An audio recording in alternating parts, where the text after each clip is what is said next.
51. We're ready. Ready?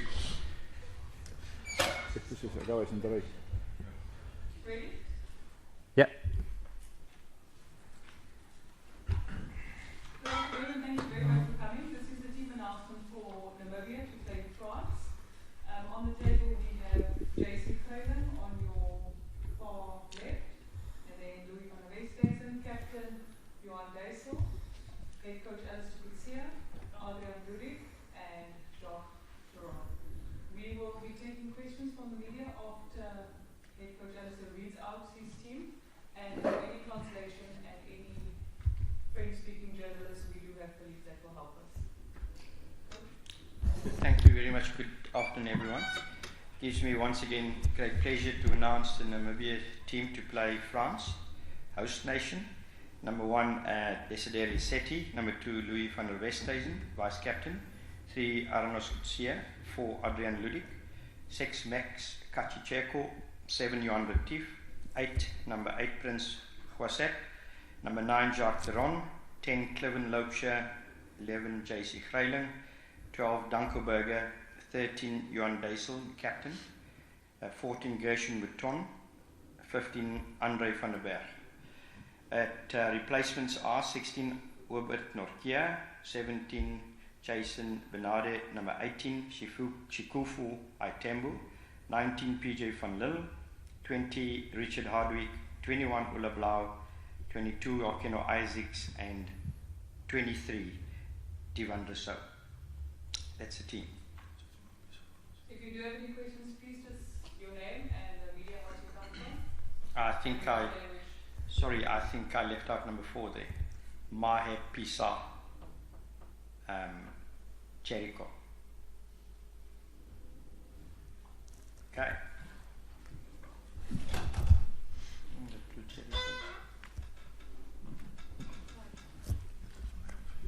Well done. You want to go first? Thank you for your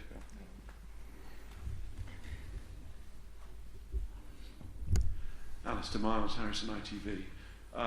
You've moved things around there with your selection. What's the thinking behind it for this game? Firstly, it's important to give every player coming to a World Cup, an opportunity to play. I think our mindset was building towards the last game and see what we, the players, can offer and get to our best possible team for the last game.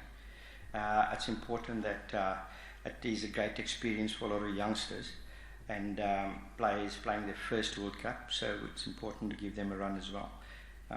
That is one of our objectives, to make sure we grow depth in our squad, and especially against Tier 1 nations. We don't have the opportunity to play against Tier 1 nations on a regular basis, so it's important for us in that regard. I totally understand why you would concentrate on the last game. How difficult is it to manage that, though, within the context of the tournament? Because clearly France are going to provide a very stern test. No, they have selected a very, very strong side against us.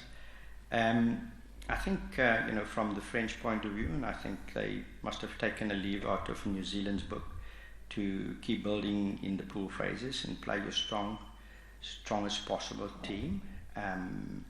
So yes, the French selected their best team, which is a great test for our players, obviously, and to play against the best players, to point. We always watch him on television, and it will be Jacques' first start, Theron, playing against Dupont. So it's a brilliant opportunity and a nice challenge for him, and something especially playing the French at home. I mean, they almost say crowd would be behind the French team, we know that. So, it'll just take the player, in terms of the play personally, to a next level, and hopefully we can get the best out of each and every player. I mean, there have been moments so far. I mean, obviously the results have not gone your way in a quite marked way on the scoreboard, but within those games there have been clear moments of, if I may say, progression, but that's obviously for you to say to me. But the try, and then there were moments of stress against New Zealand when their defence was being pushed very hard. What is going to cause that step to make those promising situations turn into points on the board? Yeah, you're spot on. I mean, when we did our analysis and we looked at the plan, how we wanted to play, against New Zealand and this tier 1 side, to break their rhythm in a way. The plan was actually right. If I say the plan was right, and I can substantiate by saying we had 12 opportunities in their 22, and I compare how many opportunities the French had, only 7. So we must be doing something right, and you are 100% right when you say there are moments of brilliance and progression, and it's a matter of taking those opportunities. From the 12, we only converted 3 into better points and pressure there. So we spoke about that, and as a group of senior players, we addressed that, and hopefully we will see a bit of improvement this week. If we get the opportunity with our kicking game and other forms of putting pressure on the position to get there, hopefully can execute and round and finish off better this weekend. In their way, did Uruguay show you the way a little bit against France? Because they did have the ability to convert and show that composure, if you like, that you're looking for your side in the 22. Yeah, 100%. I think they were fairly simple in what they've done, and they came out of the blocks very quickly, and that is one thing I must say about Uruguay. They tried to have a fast start and getting points on the board, and I think they were 7 points up, scored the first try, and just got stuck into the French guys. I think obviously with the team that French played against Uruguay, it wasn't a team that has gelled completely. It's always a case of your I wouldn't call it second string, but your depth players don't get enough time to prepare together as a team, and all of a sudden they must get that chance to perform together. So I think Uruguay has learned us how they dealt with the French kicking game as well. We took a few tips from that, and I think our plan is good enough. If we can put it together, we will definitely have moments where we'll put the French under pressure. Great, thank you. Wish you Thank well. you. Thank you.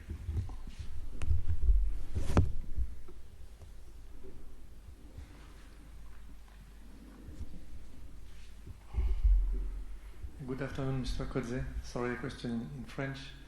Vous avez joué un jour après la France la semaine dernière, donc vous avez eu un jour de récupération en moins avant votre match de cette semaine. Comment vous avez géré cette période de 6 jours seulement, et quand est-ce que vous êtes arrivé à Marseille concrètement? Comment se déroulent les entraînements entre les 2 matchs? Thanks. So you played 1 day after France, so you have 1 day recovery less than France. How do you take this into consideration in the preparation, and what happened since your arrival in Marseille? Look, we only start with the second question first.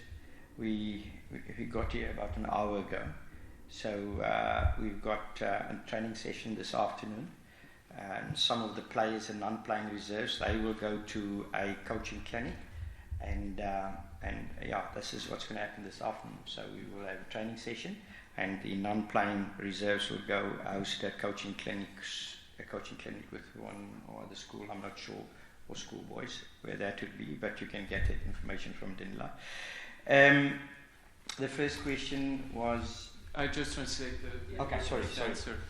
Donc, l'équipe est arrivée il y a 1 heure à Marseille, donc on est juste en train de défaire nos valises, on va dire. Mais on a un entraînement prévu cet après-midi avec tous les joueurs et les remplaçants du match. Donc ça va être le début de la préparation cet après-midi. Et il y a une partie des joueurs, donc ceux qui ne sont pas sélectionnés pour le match, qui ont un entraînement ouvert à l'école de rugby locale. And yes, the recovery. Yes. Look, we knew from the start we will have a 6-day turnaround time, and it's not conducive. I think a team like New Zealand, they will have 12 days before they play their next match. It's not comparing to them, but it's tough. It is tough. It's never easy, and we look to find ways to recover the players. I mean, for argument's sake, or for example, yesterday was pouring with rain in Aix-les-Bains, and we had an indoor session. It was very effective, But that is one way of, I've got the players off the field. I think the players themselves are very responsible with the whole recovery process. We've got a lot of ways of, getting them fresh. And I think they'll be fresh for this weekend. It's such a short time to prepare. And I think the most important thing is to feel the team that is really fresh for the weekend. Donc ils savaient depuis le début que ce serait pas facile et qu'il y aurait ce jour de décalage. Il y a certaines équipes comme la Nouvelle-Zélande qui ont 12 jours de repos entre certains matchs. Donc on ne peut pas forcément comparer, mais on trouve les meilleurs moyens pour leur donner une bonne récupération. Par exemple, hier il pleuvait à Aix-les-Bains, donc l'équipe a organisé une session d'entraînement en intérieur pour quand même pouvoir se préparer. Les joueurs aussi sont responsables eux-mêmes dans leur process de récupération, et même si c'est court, ils trouvent le temps, eux, de faire leur récupération avec l'équipe aussi qui les encadre.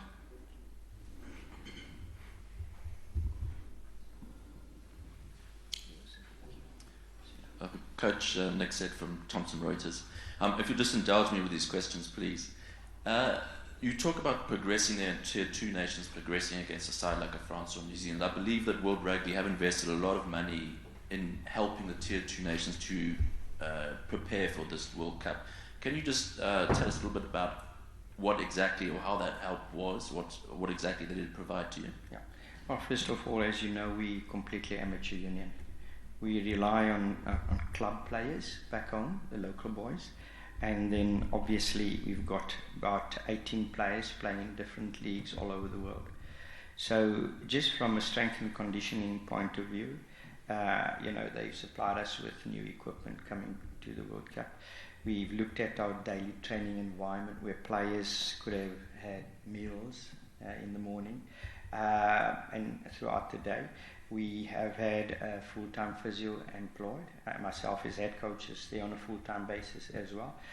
And then of late we've got an analyst with us and a nutritionist. So I must be honest, and we're really thankful for that, because that's something that as a nation of 2.6 million, finances should always be sort of a challenge.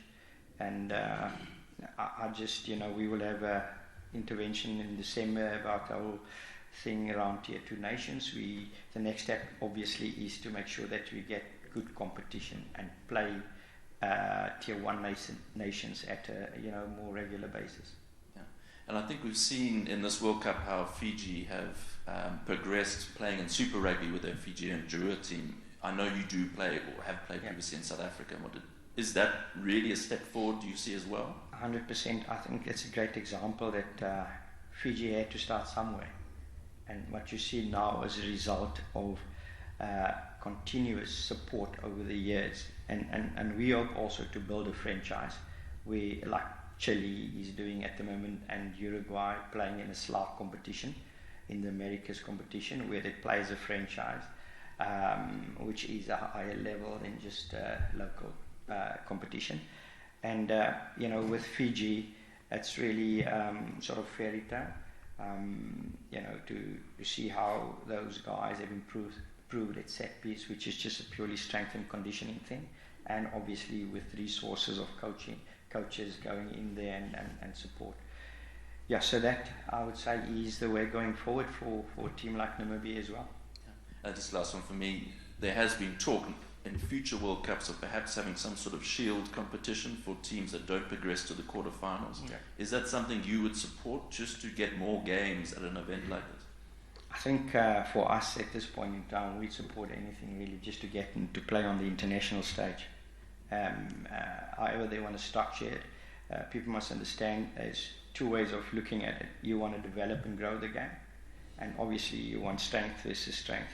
So to find a middle way is probably, I don't know how they're going to structure it, because it is important to develop the game. That is one of all rugby's most primary objectives. Thanks, Coach.